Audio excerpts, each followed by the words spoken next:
Salutations, everybody. It is Matty here today. Hope you're all doing absolutely excellent. And today we're gathering to talk about EA, who has gone private, sold off for $55 billion, and what this means for the EA video game space, including BioWare, but also who's buying EA and why are they buying EA? The answer will actually go a lot deeper than I think you would expect. We're going to talk about sports today, ladies and gentlemen. But before we do, I just want to send some love to our beautiful community. Just thank you for championing the interviews that I've been doing as of late, whether it be Brian Fargo, Guillaume Broche, Mark Dara, or of course recently Ken Levine. Just seeing you all support them with such love across the YouTube comment section, Twitter, sharing them, making sure they get coverage on other press sites. Like, none of it's possible without you all showing up and showing that love, making people feel welcome in our space. So just thank you for being here. Sincerely, I don't take it for granted. I love doing this, and I'm just happy to host these types of conversations, and I would like to do more. So if there's anyone you want me to talk to, post them down below. Now, you may have heard of this news before it officially broke, and that was through the Wall Street Journal, who reported that EA was about to sell off for roughly $50 billion.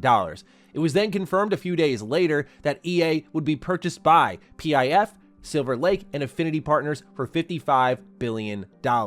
We'll get into who's who in a little bit, but to really start the conversation and begin unpacking it more, there's a specific quote within this newsletter that really stood out to me and others. And it's right here. It says that $20 billion of debt, financing fully and solely committed by JP Morgan Chase Bank N.A., $18 billion of which is expected to be funded at close. And if you look at the transaction details from the newsletter, it says that this deal is expected to close in Q1 fiscal year 27. The too long didn't read here is that EA is about to speed run cutting costs everywhere to close that $18 billion gap to then get paid, right? There's no ifs, ands, or buts about that they're about to shred through this company because everyone's counting on a huge payday if this acquisition can go through. And obviously, the name that started to come up immediately when this acquisition was even rumored was, how would this affect BioWare?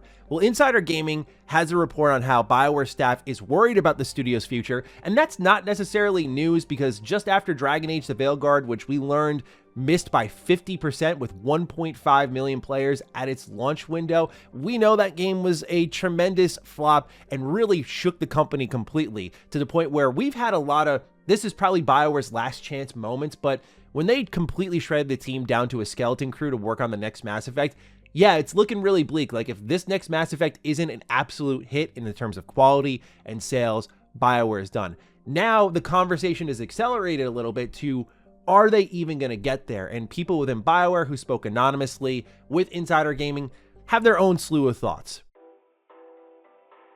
We're going to go over all of those, but I'm going to get into why I definitely worry for BioWare in all of this. And I know that invites the comments about, like, well, they've been done for a while, and honestly, fair, but it's a company I've covered for a long while, so we want to see where it goes all the way until the bitter end, don't we? So let's read this article. They say multiple sources within the company have spoken under the condition of anonymity about their feelings over the last 24 hours. Of those who spoke, most believe that BioWare will be one of the first studios to see more cuts when the new group takes over. Quote, "Look at the negativity that came after Dragon Age," said one source. "If we felt it was only going to get worse, then you can imagine what some of us think now." The sale of EA to the investor group isn't expected to close until Q1 fiscal year 27, meaning that studios and employees likely have it until at least April 2026 before anything becomes official. That said, there are a few that are already preparing to look for work elsewhere. Quote, "I've been kind of doing it since last year, but I'm making sure I have a portfolio ready and feelers out for other jobs." Another current employee said, quote,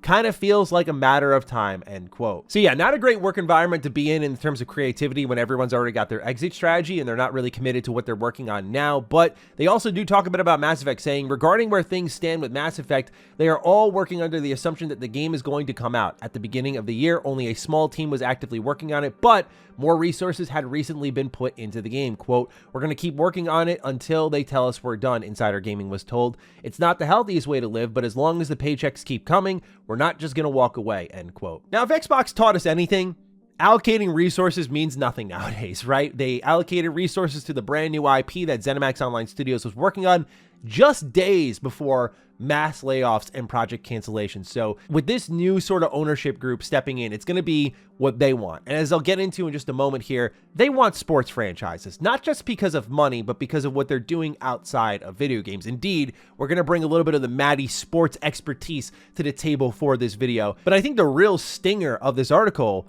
that no one's really talking about is this. Insider Gaming understands that at one point, there were talks of EA looking to sell off the studio. Where those ended up, however, is unknown. I think if you're just watching this video sort of saying, can BioWare live through all of this? I think this is the only chance you get. And we've seen a few of these before. We saw the Embracer Group take in some companies that would have otherwise closed down, and then Embracer Group naturally took in too much, and those studios and projects ended up collapsing anyways because of lack of resources. We did just talk about Xbox a little bit ago, and yeah, that's a great example too. They were about to shut down Tango Gameworks, but managed to sell it off to Krafton. And we even saw recently that when Xbox was shutting down the initiative and canceling Perfect Dark, that Take-Two was involved in picking that one up. So it's possible that a company out there is going to want to pluck BioWare, but I imagine with the IP they have and the value EA is going to seek to eliminate these costs versus what people actually in the public value as BioWare, I think the cost differential is going to be huge, and I would be stunned if EA actually managed to successfully sell them off. Don't get me wrong, I think even in BioWare's lowest state, there are companies, publishers with money to spend that would kill to get Mass Effect under their portfolio, especially with a Mass Effect TV show in production. I know even again, BioWare at its lowest, that's still a really valuable IP to own. But if EA is trying to close the $18 billion gap, I could see a world where BioWare gets a little bit of a premium tax put on them. So I'll be interested to see if anyone wants to buy them, let alone if they can be sold off, it'll be for the right price. Keep in mind that it's been confirmed that BioWare makes up for very little of EA's overall annual revenue. They were kind of like the prestige piece within the mess of monetization that was EA. So for every like Battlefront 2 launch date game that you had, or of course FIFA Ultimate Team, you at least had BioWare at one point working on nice, pure single player titles. Eventually, EA got in, and BioWare made a lot of bad creative decisions too, and they collectively destroyed the studio and its public image by working on live service games or games that really don't respect the heritage of the franchises they once built. But it's not just about how BioWare is currently valued in the public eye, because I do think if Mass Effect somehow manages to deliver, that'll be good news for all of us. But it's really about this new ownership group where I go, BioWare's probably cooked if they don't get sold off, because not only do they not make up a lot of EA's general revenue, it's the sports game, but it's also the people who are buying them primarily are targeting sports right now. This is Saudi Arabia's public investment fund, and you've likely heard about them a lot because they've received a lot of criticism because human rights activists have gone after them as they've sunk money into every sport and every entertainment business and said, like, how could you take their money? But basically, what they're doing, if you pay attention to the sports world, and I'll keep this very simple because I know much of my audience doesn't watch sports or care about sports, but it'll tie back into BioWare and it'll tie back into EA as a whole in just a moment here. But basically, Saudi Arabia's public investment fund is trying to expand their economy beyond oil. And they're doing so by flinging a ton of cash at different parts of entertainment, trying to increase tourism for their country. So they're trying to like host the World Cup, or they're trying to host, say, WrestleMania. Like, we're seeing a lot of money being tossed at sports entertainment businesses, all the way to LIV Golf. This is a competitor at this point to the PGA Tour. And so they bought out golfers like Phil Mickelson, Bubba Watson, like big names who were just getting huge contracts and going over. But again, it caused a lot of controversy. Again, WWE is taking WrestleMania 43 to Saudi Arabia. Saudi Arabia bought Newcastle United and 4 Saudi Pro League clubs, totaling to an investment of $620 billion into soccer. They even signed stars like Cristiano Ronaldo. So too long didn't read. They're buying out a lot of sports stuff. See where I'm going with this? Okay, you have Saudi Arabia Public Investment Fund going after a publisher who is investing heavily in sports and is now going after one of the lead publishers in sports video games. There is no world in my eye where this company, even in the brightest of lights, right? Even if there was no human rights issues to talk about, even in the best possible scenario, the way they have spent their money, entertainment, sports, it's not about storytelling to them. It's about games as a business, monetization, money. And so, no doubt, they're eyeing with how they're taking over sports to do the same with sports video games. EA has Madden, EA has NCAA, and EA had an intent to expand to other sports at one point in time. In particular, though, with Madden, like, they have the NFL on lockdown. There was a time in the early 2000s where the football games were a little bit more competitive. Like, you had NFL 2K5. Like, those days are done for. It's a complete monopoly. So that's why I think that these investors are targeting EA. And that does mean it's not just like doomer speak or look what happened to Xbox is going to happen over here. I get why people look at companies going private where you get away from public investment, shareholders, that sort of pressure. You can make your own decisions. But might I remind people, Bethesda greenlit Fallout 76 when they were private. Like, bad decisions can still be made. But also, number two is that based on the track record we have here outside of video games, I have no indication why this company would value anything that's not like Star Wars or Marvel, where like BioWare, who has historically now missed for over a decade, really since Mass Effect 3 in the terms of sales, excluding the Mass Effect Legendary Edition, which of course did well, why they would give them a shot at all, unless EA vouching for them and saying, look, this TV show can do a lot, that combined with the game, it can be worth the investment. But I'm not really convinced. And especially when we start to look at some of these newer stories that were beyond the acquisition news of EA, but now suddenly make a lot of sense, it all starts to come together what the vision for EA in the future is. And I don't think it's a really exciting one, even if they are privately owned.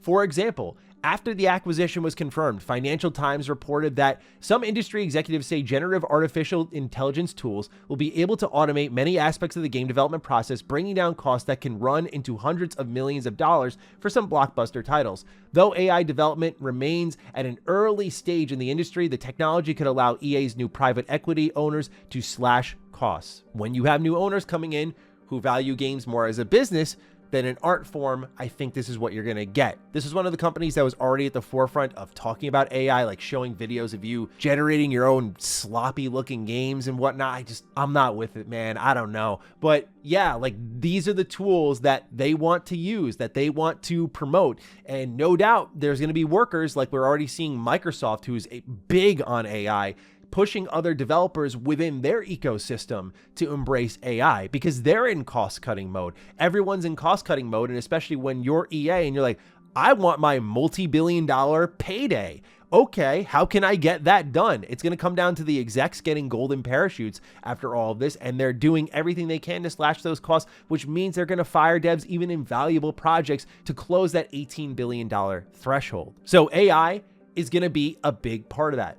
The other thing is annualizing things that don't need to be annualized. I talked about this in an older video, but now the story's in a completely different light. In that video, I talked about AAA gaming just can't help itself, right? Battlefield 6 is set up to be a success, all things considered right now. We'll see how launch goes because Battlefield 2042 was a valuable lesson. Of course, that means we should still be reasonably skeptical, but there's no denying that it looks like they're trying. Like, there's the campaign, there's the portal, there's multiplayer, it's grounded. Call of Duty's looking like it's having a down year in the terms of public reception. Like, all the stars are aligning for Battlefield. Battlefield is great because it gets to respond to market conditions like, how is Call of Duty trending? How can we offset that and bring more fans in? If they do that more consistently, I do think they can even the playing field a little bit between Call of Duty and Battlefield. However, what we learned through Insider Gaming is that it was claimed by Michael Pachter that EA is trying to annualize Battlefield within 5 to 6 years. When I saw this news, I went, what are you guys doing? Like, the secret sauce to Battlefield is that market response. Why would you close the gap and try to compete year to year with Call of Duty where you're going to get smoked? Oh, now it makes a lot of sense. Okay, because you're being bought out, you're going to want to annualize your franchises that are most valuable, just like your sports franchises. Again, creating value for Battlefield, but you're not going to get annualized franchises from something like BioWare, especially not in the current state of their team or with the current state of their output. But Battlefield's on the rise, and committing to a plan like this is how you get people to invest money in you. Again, go back to Bethesda and Xbox. Bethesda trying to go all in on live service and trying to create value around themselves while they were private to then sell off for the maximum dollar of like $7.5 billion. All those moves surrounding Bethesda make a lot more sense when you see what Xbox was willing to pay, right? So now we see like the biggest private acquisition And you go, oh, it makes sense why they're committing to Battlefield annualization and why they're continuing to push sports games, and the people who are purchasing them are really into sports right now, and it's causing controversy in the sports world, and it's going to cause controversy, no doubt, in the entertainment world, as it already has in places like the WWE.